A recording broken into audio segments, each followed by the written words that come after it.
Hello नमस्कार. आजच्या आपल्या नवीन व्हिडिओमध्ये सर्वांचे अगदी मनापासून स्वागत करते. आय होप सर्वजण मस्त आणि मजेतच असाल आणि मजेतच असायला हवं. छान दिवसाची सुरुवात झालेली आहे.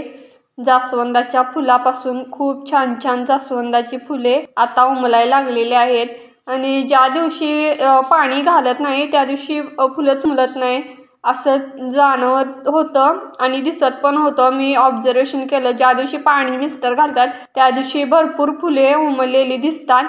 तर काही अशी आज उमललेली फुले होती आणि हे अशोकाच्या झाडाला सुद्धा खूप सुंदर फूल.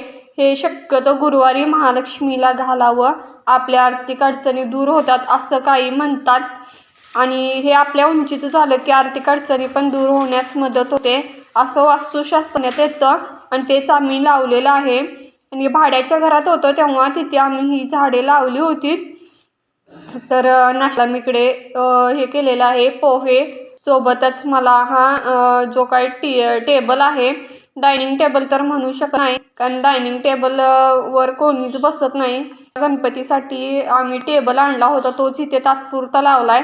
तर आज क्लिनिंग करायचं, तर सगळे त्यावरचे जे काय फ्लॅप होते सगळे काढले मी आणि सगळं स्वच्छ कापडाने होत होते कारण चहाचे वगैरे डाग पडतातच.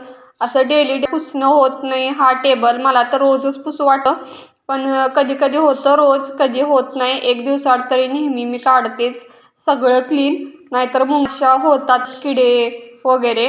त्यामुळे मला क्लिनिंग केल्याशिवाय काही जमतच नाही आणि जरा जरी धूळ दिसली तर लगेच मी पुसायला चालू करते. आणि सगळं माझं आवरलेलं आहे. त्या जेवणासाठी मी इकडे गवारीची भाजी, भात, आमटी, चपाती असं केलं होतं आणि फरशी पुसून लोटून वगैरे सगळं झालेलं. धुणं घालून पण वरती वाळत आली होती मी खाली. आणि ही जेवणासाठी जी काय भांडी नेली होती ती सुद्धा मी लगेच घासून ठेवलेली आहे जिथल्या तिथं. आता साय माझी आठवडाभर साठली होती, आठवडाभर असं नाही 15 दिवसाची साय असावी कदाचित. आणि 15 दिवसाची आहे. तर पाऊण किलो लोणी निघालेलं आहे आणि जर तुम्हाला कसे मी लोणी काढते त्याचा व्हिडिओ हवा असले तर नक्की कमेंट करून सांग. तर पाऊण किलो लोण्याचं पाऊण किलोच तूप निघणार आहे, तेही कणीदार आणि घरचं ते घरचंच शेवटी. आणि आपल्या डोळ्यासमोर स्वच्छ, ह्यात कुठलीही भेसळ नसते आणि कधी मी विकत असं तूप आणतच नाही, घरीच सगळं बनवते. तर इथे मी काय करत होते, वेलची एक 2-3 टाकत होते त्यामध्ये आणि वेलची आणि थोडंसं काय केलं, मला चहा हवा होता, मोठं मीठ सुद्धा घातलेलं आहे आणि चहाला मी ठेवलेला आहे इकडं.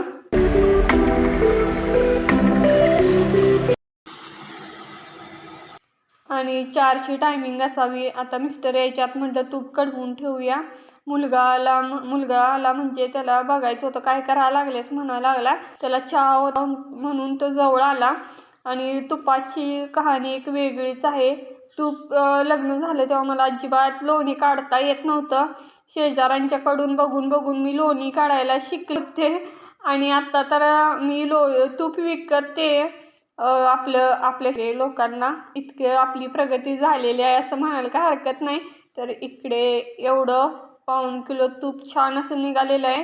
काळपट दिसाले म्हणजे ते आता गार झाल्यानंतर कणीदार पांढरं शुभ्र व्यवस्थित कढवलं की जास्त दिवस जातं, नाही तर त्याला वास येतो. म्हणून कढवण्याची पद्धत सुद्धा छान आहे. तर इकडे मिस्टरांनी पॅटीस आणले होते, येताना 6 वाजता काहीतरी घेऊन येतातच खायला. तर पॅटीस वगैरे झालं खाऊन, तर इकडे पाणी मारायला आल्या चालू केलं त्यांनी. आता मला इकडे स्वयंपाकाला घालायचं होतं. हा आहे दुसरा दिवस ॲक्च्युली. तर कणिक मळत होते. काही तुपाची कहाणी नेहमीच सांगायची राहिली. तूप सुरुवातीला येत नव्हतं, लोणी काढून काढून मला म्हणजे लोणीच येत नव्हतं, किती मी हलवायची. मग ट्रिक एका म्हणजे शेजारी जे काही व्यक्ती होत्या त्यांनी सांगितलं कशी ट्रिक त्याची काढायची. त्यानंतर समजल्यानंतर मी, आमच्याकडे मिक्सर नव्हता, लग्नानंतर 2 वर्षानंतर मिक्सर घेतला, तेव्हा मिक्सरलाच मी लोणी काढायला लागले. तेव्हासुद्धा काही ट्रिक फसल्या, पण आता एकदाही असं घडलं नाही की माझं लोणी निघालं नाही. अगदी परफेक्ट व्यवस्थित जमतं. आणि मध्यंतरीच्या काळात मी विकत सुद्धा होते, आता घरात लागतं. आता कमी दूध घेतोय अगोदर कसं 1 लिटर दूध घेत होतो आम्ही, त्यामुळे भरपूर लोणी येत होतं आणि किलोभर तूप मी विकत होते. आणि ऐन दिवाळीच्या वेळेत तर बऱ्याच जणांना मी दिलेलं आहे तूपसुद्धा. अगदी बाळंतीण असली तरी तिला जाऊन मी डबा भरून तूप देत होते. तसंच इतकं तूप म्हणजे येत होतं. एकेकाळी मला आश्चर्य वाटतं की येत नव्हतं मला काहीच आणि मीच आता विकते. इतकं मला म्हणजे प्राऊड फील होतं ह्या गोष्टीचा. कोणतीही गोष्ट बघा अशक्य नाही. अशक्य गोष्ट शक्य करण्यासाठी थोडे प्रयत्न, ट्रिक आणि आपला स्मार्टनेसपणा हवा असतो आणि थोडं आपण हिमतीनं जर केलं तर होतंच ती गोष्ट. काय मागं राहत नाही. त्यातून मला ती एक शिकवण मिळाली. मी लोणी जोपर्यंत येत नाही तोपर्यंत मी शिकण्याचा प्रयत्न केला आणि सगळ्यात म्हणजे व्यवस्थित येईपर्यंत मी शिकले आणि आता कधीही शिकले तसं माझं तूप येत नाही की लोणी कडत नाही असं कधीच झालं नाही. आणि छान तूप रवाळ निघतं आणि सर्वजण आमच्यात तर खातातच.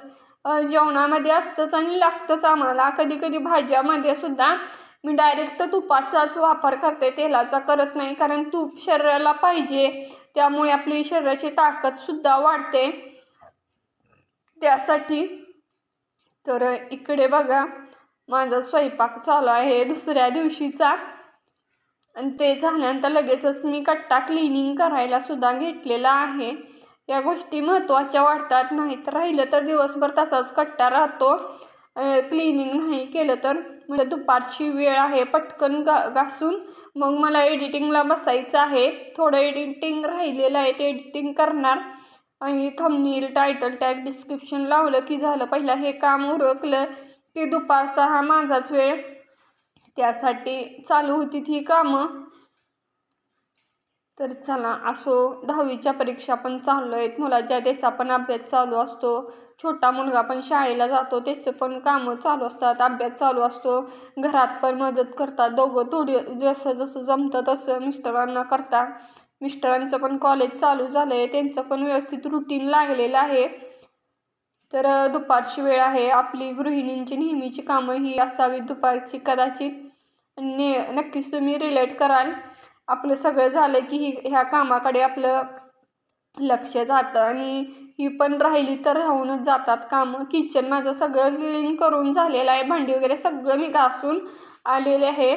आपलं घड्या घालायला, नाहीतर ह्या घड्या तर नाही घातल्या तर इथेच पडतात. अशीच कपडे न घड्या घालता सुद्धा तशीच पडतात एक दिवस. तर मला अजिबात तसं घड्या वगैरे म्हणजे तशीच कपडे पडलेले आवडतच नाही. तर लगेच मी घड्या घातल्या जिकडच्या तिकडे ठेवून टाकले आणि बेडरूमसुद्धा छान अशी व्यवस्थित मी आवरून घेतली. असं काही जास्त इकडे सामान नाही तरीसुद्धा व्यवस्थित आवरली. आता इकडे देवाचं सामान वरती ठेवलं होतं, देवारा बनवत होते त्यामुळे, तर ते सुद्धा व्यवस्थित लावून घेतलं. आता जेवणामध्ये शिरा हा सकाळी नाश्त्याला केला होता. वाटाण्याची उसळ छान ग्रेव्हीवाली बनवली होती, पण पाणी साठलं. सुक्की भाजीच झाली. आता ती भात, चपाती, आमटी असं दुपारचं जेवणाचा बेत केलेला आहे.